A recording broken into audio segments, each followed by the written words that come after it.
जिस कंपनी में आप पहली दफ़ा पाकिस्तान से मूव होकर रोमानिया गए हो वही आपका टीआरसी बना सकती है, या अगर वो ना बनाए तो आप कंप्लेन लेके इमिग्रेशन में चले जाएं रोमानिया की, ठीक है, वो भी आपका अपने बिस्मिल्लाहिर्रहमानिर्रहीम अस्सलातु वस्सलामु अलैका या सय्यदी या रसूलुल्लाह वाला अस्हाबी या सय्यदी या हबीबल्लाह। अस्सलाम वालेकुम गाइस, उम्मीद करता हूँ कि आप सब खैरियत से होंगे, मैं भी खैरियत से हूँ। आज का जो हमारा टॉपिक है वो इसलिए इम्पोर्टेंट है कि बहुत सारे भाइयों के मैसेज आए व्हाट्सएप पे भी, फेसबुक पे भी, कि भाई हमें बताओ कि आपने जैसा कि बताया कि रोमानिया में टीआरसी जो है आप जिस कंपनी में पहली दफ़ा जाते हो उसके अलावा कोई अप्लाई नहीं कर सकता। तो हम जा रहे हैं, अगर हमारी कंपनी ना हुई तो हम किस तरह वहाँ जाके सर्वाइव करेंगे, क्या हमें भी वहाँ जाके भागना पड़ेगा, हम किस तरह अपना टीआरसी यानी हासिल कर सकते हैं रोमानिया में जाके।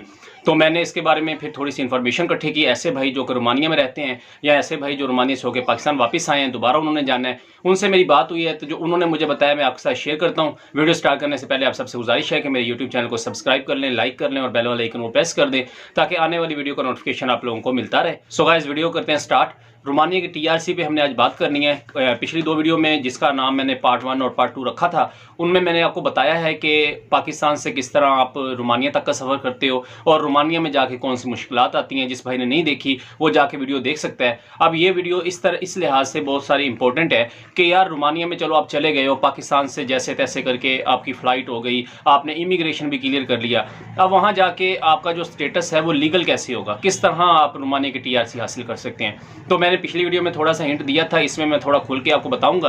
भाई रोमानिया की टीआरसी जो है, जब आप किसी बंदे के पास पाकिस्तान से रोमानिया जाते हो, ठीक है, जिस कंपनी में जाते हो सपोज, ठीक है, बंदे को छोड़ देते हैं, कंपनी की बात करते हैं।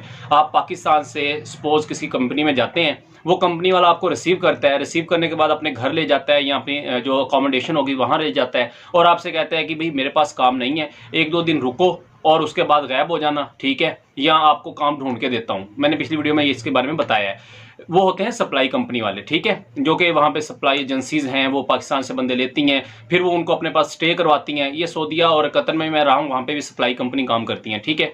तो वो बंदे वहाँ पे मोस्टली रुकते नहीं हैं, भाग जाते हैं कि भाई काम मिलेगा नहीं, चलो इससे भाग जाते हैं। लेकिन जो बंदे वहाँ रुकना चाहते हैं, आज मैं उनकी बात करूँगा कि जो रोमानिया में जाके रहना चाहते हैं। पहली बात यह है कि भाई आपको चाहिए, जब आप रोमानिया में जाते हो किसी बंदे के पास, किसी कंपनी के अंदर, ठीक है, आपको चाहिए कि वहाँ जाके पहले उनका 2-3 दिन 4 दिन थोड़ा सा जायज़ा लें कि इनकी कंपनी कैसी है। अगर ये सप्लाई कंपनी भी है तो ये किस तरह लोगों के साथ डील करती है, ठीक है।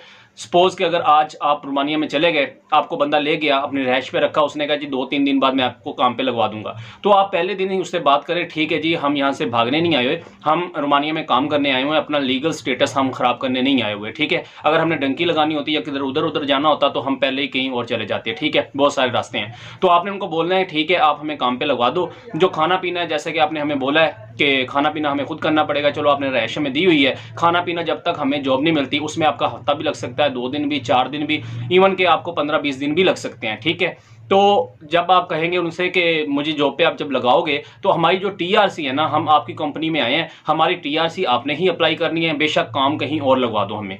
तो अगर वो इस बात पे मान जाता है कि मैं आपकी टीआरसी बनाऊंगा या आपको रिलीज लेटर नहीं देता है और आपको काम पे लगवा देता है, फिर आपको कोई टेंशन लेने की जरूरत नहीं है, इंशाल्लाह आपका टीआरसी बन जाएगा।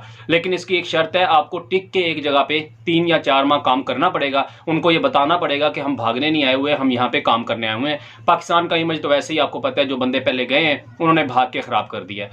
तो अगर वो नहीं आपका इस तरह इस बात पे आता जो मैंने चीज़ बताई है, तो आपको क्या चाहिए करना कि आप लीगली तौर पे जो इमिग्रेशन है रोमानिया की उस पर चले जाएं, उनको जाके बोलें कि फ़लाँ कंपनी ने फ़लाँ बंदे ने मुझे पाकिस्तान से बुलाया है और यहाँ पे बुलाने के बाद मुझे कह रहा है कि यहाँ से भाग जाओ, या मुझे ये कह रहा है कि आपका टीआरसी अप्लाई हम नहीं कर सकते, तो मैं यहाँ पे लीगल रहना चाहता हूँ, तो आप मेरी रहनुमाई फरमाएं।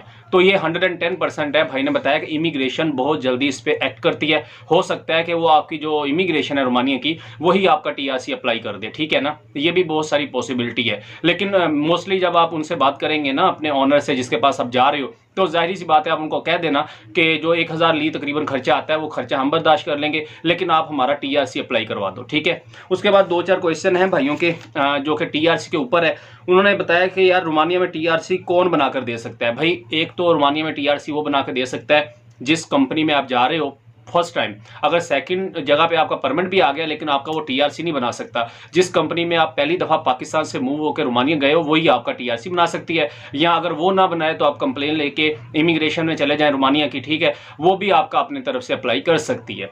उसके बाद एक और सवाल आता है कि टीआरसी बनता कब है। लाइक चलो आपने ये बता दिया कि टीआरसी ऐसे बनेगा, लेकिन टीआरसी बनता कब है भाई? ऐसे है कि जो तो अच्छी कंपनीज हैं, मैंने कल बताया, इस पर भी मैं एक अलग वीडियो लेके आऊंगा अगर आप अच्छी कंपनी में जाते हो, क्योंकि वीडियो लंबी होती है, लोग देखते नहीं है, इसलिए इसमें मैं बयान नहीं करूंगा।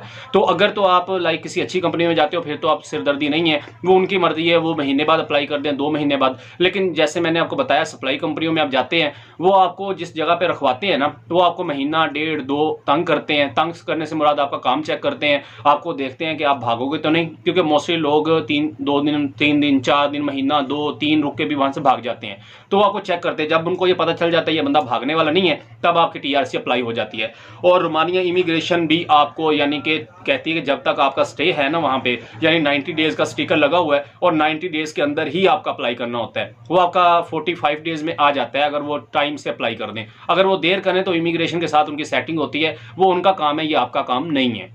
उसके बाद सवाल आता है कि टीआरसी के बाद जॉब तब्दील कर सकते हैं। जी बिल्कुल, आप फर्ज किया कि आप किसी पैकिंग कंपनी में गए हो, ठीक है, लेकिन आपको स्किल वर्कर हो, आपको इलेक्ट्रीशियन का आता है, प्लम्बर का आता है, पैप फिटर का आता है, या आप सीलिंग वगैरह काम जानते हो, या आप कोई और हुनर जानते हो, ड्राइविंग का आता है, ये वो, आप टीआरसी लेने के बाद उस कंपनी से जब आप टीआरसी ले लें, आपको टीआरसी मिल जाए, फिर आप किसी भी कंपनी में जाके अपनी जॉब चेंज कर सकते हैं और आपको जॉब आसानी से मिलेगी। उसकी वजह क्या है? उनको पता होगा कि अगर ये पीछे वाली कंपनी से टीआरसी लेके आया ना, इसका मतलब वहां रुक के इस बंदे ने काम किया है तो इसको टीआरसी मिली है और अच्छी कंपनी में है, ये वो भाग के आपको काम दे देंगे। बट अगर आपके पास टीआरसी नहीं ना होगा तो लोग आपको काम पे नहीं रखते। उनको पता है कि पिछली कंपनी से इनको क्यों निकाला, इन्होंने काम नहीं किया होगा इसलिए इनको निकाल दिया। तो ये जरूरी है कि अगर आपके पास जॉब चेंज करनी है तो आपके पास टीआरसी होना चाहिए।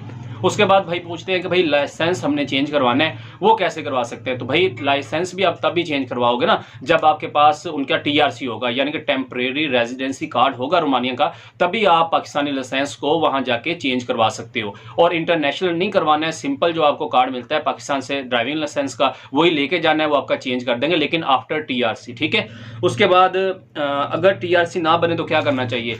भाई इस पे मैंने पहले ही बताया, अगर आपका टीआरसी ना बने, एक तो आपको इमिग्रेशन में जाना चाहिए। नंबर 1, आपको पहले उनके साथ ही डील करनी चाहिए जिनके साथ आप जा रहे हो, यहाँ से उनको बोलो कि भाई हमें टीआरसी मिलना चाहिए, ठीक है। अगर वो आपको यहीं से कह देते हैं कि आपको टीआरसी नहीं मिलेगा, तो आपका नेक्स्ट कदम ये होना चाहिए, जैसे आप रोमानिया पहुंचो आप उनकी इमिग्रेशन के पास चले जाओ, ठीक है। कोई डरने की जरूरत नहीं है, उनको जाके बोलो फलां फलां बंदे ने, फलां फलां कंपनी ने मुझे बुलाया लेकिन मेरा टीआरसी नहीं बना के दे रही। तो फिर वो जो सख्ती के साथ दूसरी कंपनियों से निपट रहे हैं, वो लड़के ने बताया कि बहुत सख्ती की हुई है इन्होंने, जो भी हल्का फुल्का इधर उधर की बात करता है उनकी कंपनी को ब्लैक लिस्ट कर देते हैं। तो ये आपके पास उन भाइयों के लिए अच्छा मौका है जो पाकिस्तान से वहां जाने वाले हैं या जो जा चुके हुए, मेरी अगर वीडियो देख रहे हैं तो इस तरह जरूर कीजिएगा, इंशाल्लाह आपको इसका बहुत सारा फायदा होगा। अगर फिर भी आपको कोई हर्डल आ रही है, कोई मुश्किल आ रही है, बेशक आप रोमानिया में हैं, बेशक आप पाकिस्तान में हैं, मेरा व्हाट्सएप नंबर, उस पर मेरा ग्रुप है, आप वहाँ आके मैसेज करिएगा, जितनी मेरे से हेल्प होगी मैं अपने भाइयों की करूँगा, ठीक है। बाकी जो रोमानिया से मुझे देख रहे हैं इधर उधर से, अगर कोई इसमें कमी कोताही हो तो वो भी मुझे गाइड कर सकता है कि ये भी मुझे इंक्लूड करना चाहिए इसमें। तो आज की वीडियो का टॉपिक यही था कि टीआरसी किस तरह बनती है, अगर ना बने तो क्या करना चाहिए। अगर वीडियो अच्छी लगी हो तो आगे शेयर कीजिएगा, इंशाल्लाह मैं इस पे और भी एक लेके आऊँगा। अगर डायरेक्ट कंपनी में जाती हो तो उसके आपको क्या बेनिफिट्स मिलते हैं, इंशाल्लाह आपसे मिलते हैं नेक्स्ट वीडियो में। अपना बहुत सारा ख्याल रखिएगा। अल्लाह हाफिज़।